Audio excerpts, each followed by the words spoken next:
তরুণ প্রজন্মের অভিনেত্রী সাদিয়া আয়মান কোটা সংস্কার আন্দোলনের সঙ্গে একাত্মতা প্রকাশ করেছেন। নিজের ব্যক্তিগত ফেসবুক আইডিতে লাল প্রোফাইলের ছবি দিয়েছেন। একই সঙ্গে সমালোচনা করেছেন বিটিভি ভবন পরিদর্শনে যাওয়া শিল্পীদের একাংশের। শুক্রবার নিজের ফেসবুক আইডি এবং পেজে প্রথম যমুনা টিভির একটি কার্ড শেয়ার করে সে শিল্পীদের সমালোচনা করেন সাদিয়া আয়মান।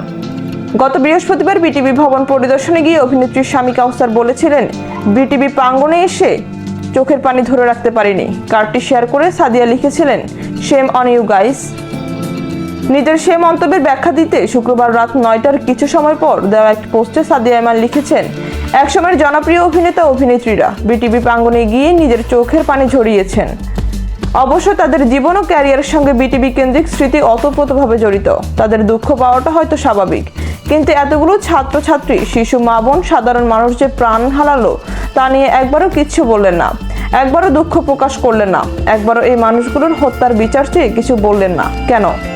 ক্ষোভ জানিয়ে সে পোস্টে সাদিয়া আরও লিখেছেন, কারণ যারা এই আন্দোলনে প্রাণ হারিয়েছেন তারা আপনাদের কেউ না। তাদের বা তাদের পরিবারের দ্বারা আপনাদের কোনো লাভ হবে না, স্বার্থ হাসিল হবে না এবং ক্ষমতাও পাবেন না। তাই কি নিজেদের লস চিন্তা করে ক্ষমতার স্বার্থে কিংবা কাউকে দেখানোর জন্য আপনারা যে কথাগুলো ক্যামেরার সামনে বলেছিলেন, এগুলো সারা জীবন আর্কাইভে তো থাকবে, আমাদের মনেও থেকে যাবে।